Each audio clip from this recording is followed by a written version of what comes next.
नमस्कार, मेरा नाम भाऊ तोरसेकर। आप देख रहे हैं प्रतिपक्ष। दोस्तों, बात पुरानी ही है। पुरानी इसलिए कि एक पुराने बड़े पुलिस अफसर महाराष्ट्र के, मुंबई के, जिनको देश भर माना गया, उनका नाम है जूलियो रिबेरो। इन्होंने अपने समय में 30-35 साल पहले मुंबई में जो गैंग वॉर छिड़ गया था उस पर काबू पाकर दिखाया था, जिसको आजकल एनकाउंटर बोला जाता है। वो पुलिस एनकाउंटर इन्हीं की समय में शुरू हुआ था। मुंबई में उस वक्त बड़े 3-4 गैंग थे, उनमें गोलीबारी होती थी, हत्याएं होती थी। उसका बंदोबस्त करने के लिए मुंबई के कमिश्नर बने हुए जूलियो रिबेरो, इन्होंने अपने कुछ गिने चुने अधिकारियों को लेकर एक टीम बनाई थी, जिनको एनकाउंटर स्पेशलिस्ट बोला गया। और उन्होंने बड़ी तादाद में गैंगस्टर और संगठित गुनहगारी जो होती है, ऑर्गेनाइज क्राइम, उस पर काबू पाया था। ऐसे जूलियो रिबेरो इतने फेमस हो गए उसके बाद कि मुझे याद है कि पंजाब में जब खालिस्तान का मामला आगे आ गया और बहुत बड़ा अराजक हुआ था, तो पंजाब में प्रेसिडेंट रूल लगाता, राष्ट्रपति शासन था, तो राज्यपाल को सलाहकार के रूप में जूलियो रिबेरो को वहाँ बुलाया गया था और उन्होंने उस पर काबू पाने के लिए बहुत बड़े एनकाउंटर वगैरह किए थे खालिस्तान के ज़माने में। गुजरात में दंगे हुए उस वक्त भी फिर से जूलियो रिबेरो को सर्विस में बुलाया गया था।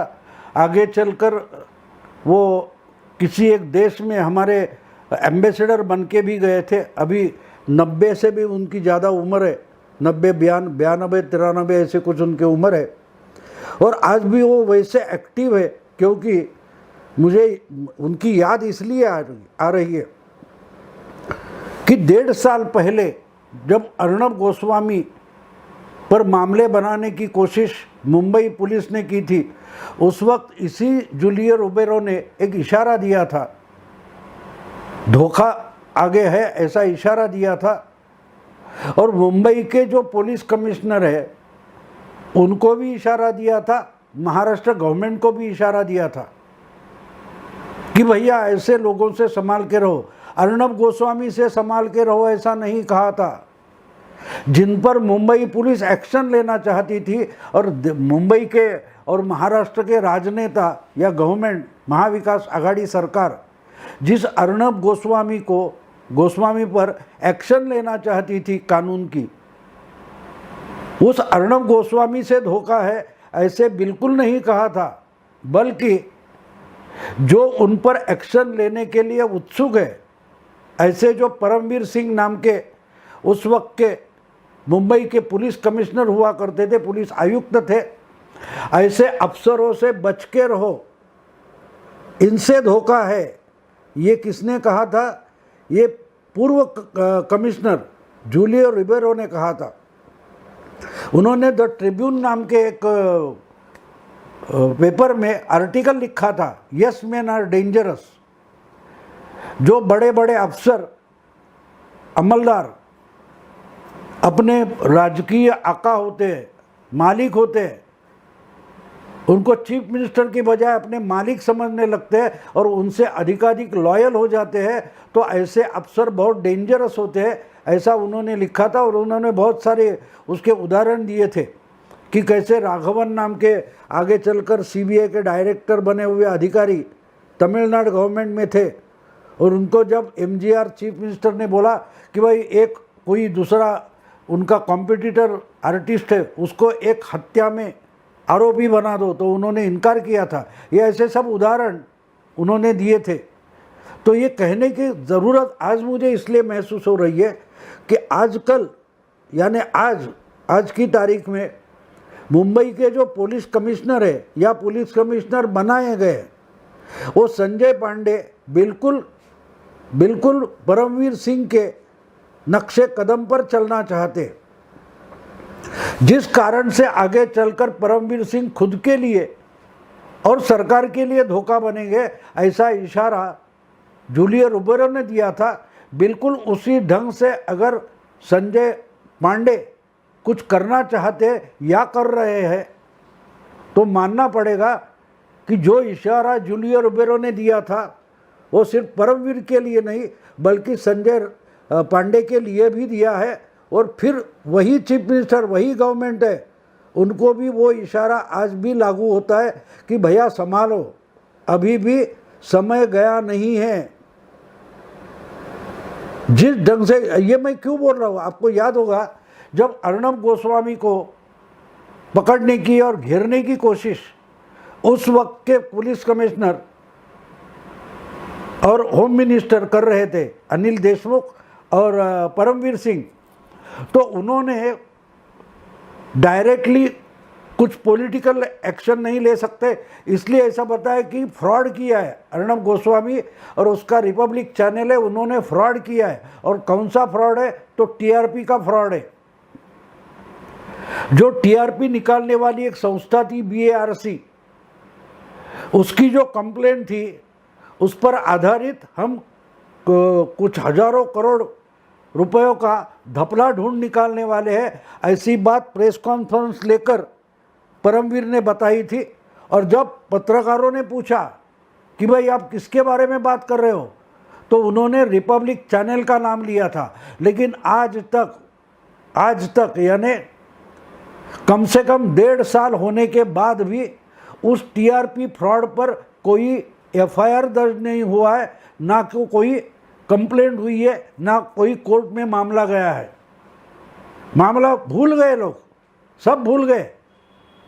इसलिए मैं बोल रहा हूँ कि जो इशारा उस वक्त रिबेरो ने दिया था कि आप गलत ढंग से किसी को घेर नहीं सकते, किसी को सता नहीं सकते, क्योंकि वही कानून उलटकर आप पर भी हमला करेगा, और वो हो गया। अनिल देशमुख, परमवीर सिंह कैसे फंस गए हम देख रहे हैं। अनिल देशमुख, उनके जो खास अफसर थे सचिन वाजे, जेल में पड़े हुए, और परमवीर उसी कानून के दायरे में उनका दम घुट रहा है, इस कोर्ट से उस कोर्ट भाग रहे हैं। तो क्या संजय पांडे उससे कुछ सीख नहीं लेना चाहते, लेसन नहीं लेना चाहते, सबक नहीं लेना चाहते? आपका अभी सर्विस कितनी बची है? 2-3 महीने की सर्विस बची है, लेकिन कमिश्नर बनने के लिए आपने उद्धव ठाकरे सरकार को कुछ कमिटमेंट दी है। इसका मतलब ये तो नहीं होता कि खुद की टांग भी कहीं फंसा दो। ये मैं इसलिए बोल रहा हूँ कि आपको उस टीआरपी का जो मामला था अर्णब गोस्वामी के खिलाफ, परमवीर सिंह के ज़माने में जो टीआरपी का मामला बनाया गया था, बिल्कुल उसी ढंग से संजय पांडे शायद नवनीत राणा और प्रवीण राणा के मामले में खुद को फंसा रहे हैं। क्या था मामला टीआरपी का, आपको याद है? बीएआरसी संस्था ने जो एक लेटर मुंबई के पुलिस कमिश्नर को भेजा था, उसमें कहा था कि भैया जो जिस ढंग से हम टीआरपी निकालते हैं उसके कहाँ मीटर व मॉनिटर बिठाया गया है, उस मीटर में धपला हो रहा है, और धपला करने वाले ये चैनल है। तो उसमें एक्चुअली इंडिया टुडे का नाम था, इंडिया टुडे मीडिया हाउस का नाम था जो कंप्लेंट आई थी। लेकिन परमवीर सिंह ने इंडिया टुडे को अलग हटाकर उसमें रिपब्लिक का नाम दर्ज किया और दिखा दिया और चर्चा की, उस पर प्रेस कॉन्फ्रेंस की, उस पर बार बार रिपब्लिक के कर्मचारी जो थे, एम्प्लॉय थे, उनको बुला कर उल्टा सुल्टा सवाल पूछे जा रहे थे। 1000 से भी ज़्यादा एफआईआर रिपब्लिक के कुछ कर्मचारियों पर लगाए गए थे, आपको याद होगा। आज वो मामला ठंडा पड़ गया, कोई इस पर बात तक नहीं करना चाहता। लेकिन उस वक्त परमवीर सिंह ने कितना बवाल कर दिया था। अलग अलग टाइम्स नाउ, इंडिया टुडे, ऐसे चैनल पर परमवीर के इंटरव्यू लिए जा रहे थे कि अर्णब गोस्वामी ने टीआरपी का क्या घोटाला किया है, याद होगा आपको। आज वो मामला ठंडा पड़ गया कि उसके कोई सबूत ही नहीं थे और खुद परमवीर ने अब मान लिया है कि वो तो झूठी बात थी, धपला था, होक्स था। क्या संजय पांडे जिस ढंग से किसी खार पुलिस थाने का 12 सेकंड, कितना 12 सेकंड का एक वीडियो है वो ट्वीट करते हैं, तो क्या वो परमवीर के नक्शे कदम पर चलना चाहते हैं? नवनीत राणा के जो वकील है रिजवान मर्चेंट, उन्होंने बताया है, खुलेआम सामने आकर बताया है कि हमने गलत ट्रीटमेंट के बारे में जो कंप्लेंट की है वो रात के 1 बजे के बाद की है। 1 बजे के बाद जिस ढंग से पुलिस कस्टडी में नवनीत राणा के साथ बर्ताव किया गया उस पर हमारी कंप्लेंट है, और उस वक्त नवनीत राणा खार पुलिस थाने में नहीं थी, वो सांता क्रूज पुलिस थाने के कस्टडी में थी, कोठरी में थी। तो आप खार पुलिस स्टेशन का जो वीडियो है वो क्यों डाल रहे हैं? और एक बात समझिए आप, जो नवनीत राणा और रवि राणा कम से कम 12 घंटे कोर्ट में हाजिर करने से पहले 12 घंटे जो ये दंपति पुलिस के कब्जे में थी, उसमें से आप 12 सेकंड दिखा रहे हैं। 12 घंटे में 12 सेकंड का मामला क्या होता है? 1 घंटे में 60 मिनट होते हैं, और 1 मिनट में 60 क्या होते सेकंड होते हैं, और 1 मिनट का 5वां हिस्सा माने 12 सेकंड। और संजय पांडे 12 सेकंड का एक वीडियो अपने ट्वीट पर डाल देते हैं, और वो कहाँ का है? वो खार पुलिस थाने का है। और नवनीत राणा की कंप्लेंट जो है वो मुझे कोठरी में डाला गया और गलत ट्रीटमेंट दी गई, ऐसी कंप्लेंट है। तो कोठरी में अगर सांता क्रूज की रहेगी, कस्टडी अगर सांता क्रूज की थी, तो खार थाने से मतलब, खार पुलिस थाने से मतलब क्या होता है?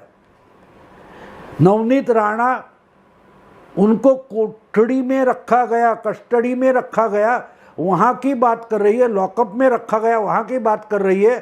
तो आप क्या लॉकअप में टेबल कुर्सियाँ और चाय वाय पिलाई जाती है? लॉकअप का मामला क्या होता है? लॉकअप में टेबल कुर्सियाँ होती है, चाय परोसा जाता है, बिस्किट परोसे जाते हैं? नहीं, कोठरी में टेबल कुर्सियाँ नहीं होती। और नवनीत राणा अगर उस लॉकअप की बात कर रही है, तो टेबल कुर्सियों में बैठे रवि राणा और नवनीत राणा को वीडियो में बताना ये एक फ्रॉड नहीं होता? जैसे कि इंडिया टुडे के खिलाफ कंप्लेंट थी बीएआरसी की, और परमवीर सिंह प्रेस कॉन्फ्रेंस में रिपब्लिक का नाम लेते हैं। कैसे बात बदली गई थी आपको याद होगा? क्यों? उनके आका जो थे, जो होम मिनिस्टर थे, उन्होंने कहा था कि भाई हमको किसी भी तरीके से अर्णब गोस्वामी को फंसाना है, कानूनी मामले में फंसाना है, इसके लिए इंडिया टुडे के खिलाफ कंप्लेंट थी, और अर्णब गोस्वामी को उसमें आरोपी बनाया जा रहा था, रिपब्लिक चैनल के संपादक को। बिल्कुल उसी ढंग से मामला सांता क्रूज का है, और संजय पांडे खार पुलिस थाने का वीडियो ट्वीट कर रहे हैं। तो क्या वो अपनी दिमाग से चल रहे या परमवीर के दिमाग से चल रहे? उसी में परमवीर फंस गए। अपने जो पॉलिटिकल बॉसेस थे उनको खुश करते करते खुद परमवीर उसमें फंस गए। बाद में उन्होंने सबको फंसाया, वो तो बात अलग है। खुद लेटर लिखा, उसमें होम मिनिस्टर, चीफ मिनिस्टर सबको फंसा दिया। मुझे मतलब इससे है कि क्या संजय पांडे खुद को भी फंसाना चाह रहे? अगर नहीं फंसाना चाहते, ये ट्विटर पर ये वीडियो डालने की उनको क्या ज़रूरत थी?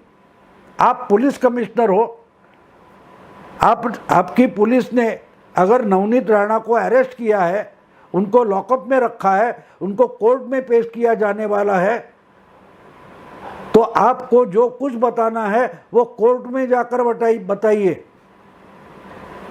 मीडिया ट्रायल के लिए पुलिस कमिश्नर को सामने नहीं जाने की ज़रूरत है। आपके पास बड़ा एविडेंस है कि भाई हम तो राणा दंपति को बड़ी अच्छी ट्रीटमेंट दे रहे थे, बिस्लेरी पिला रहे थे, चाय पिला रहे थे। तो ये कोर्ट में बताने की जगह होती है, मीडिया में नहीं, और सोशल मीडिया में तो बिल्कुल नहीं। इसकी कोई ज़रूरत नहीं थी संजय पांडे को। ये 12 सेकंड का जो वीडियो है वो डालने की कोई भी ज़रूरत नहीं थी, फिर भी उन्होंने डाल दिया। इसका कारण साफ है कि वो कुछ झुठलाना चाहते हैं, कुछ सच्चाई झुठलाना चाहते हैं, इतना ही उसका मतलब निकल सकता है। और जो कुछ चाय पी रहे राणा दंपति, वो तो उनके वकील ने भी मान लिया कि हाँ बिल्कुल सही है, वो वीडियो गलत नहीं है। लेकिन बात पुलिस थाने की नहीं है, खार पुलिस थाने की नहीं है, तो बात सांताक्रूज लॉकअप की है, सांताक्रूज पुलिस थाने के लॉकअप की है। और वहाँ का वीडियो सामने लाओ। तो अभी तक क्यों 24 घंटे से ज़्यादा हो गए। मैं जब बोल रहा हूँ तो 24 घंटे हो चुके थे जब संजय पांडे का जो वीडियो ट्वीट आ गया था, उसको 24 घंटे होने के बाद भी सांताक्रूज लॉकअप का कोई वीडियो सामने नहीं आया है। तो इसलिए मुझे लगता है कि खुद तो ऐसे कुछ मजाक करते करते संजय पांडे खुद तो फंस जाएंगे, लेकिन वो अपने होम मिनिस्टर को भी फंसाएंगे। क्या वो वलसे पाटिल को भी अनिल देशमुख बनाना चाहते? आगे चलकर यही संजय पांडे कुछ लेटर लिख के कुछ बड़े खुलासे करने वाले हैं। क्या वो खुद परमवीर सिंह बनना चाहते हैं? परमवीर सिंह बनना, उसका मतलब आप जानते हैं आजकल क्या हो रहा है। परमवीर सिंह कहाँ है? उस वक्त के होम मिनिस्टर कहाँ है? इसलिए मैंने ये वीडियो बनाया कि जो बात नवनीत राणा ने अपने लेटर में लिखी है कि मुझे लॉकअप में गलत ट्रीटमेंट दी गई, और संजय पांडे पुलिस थाने में सामने जो स्टेशन ऑफिसर का जो टेबल होता है उसके सामने बैठे हुआ वीडियो पेश कर रहे हैं, इसका मतलब वो कुछ सच्चाई झुठलाना चाहते हैं। देखते हैं दोस्तों आगे क्या होता है। अभी यहाँ रुकता हूँ। अगर आपको ये वीडियो पसंद है तो लाइक कीजिए, शेयर कीजिए और प्रतिपक्ष को सब्सक्राइब कीजिए। नमस्कार।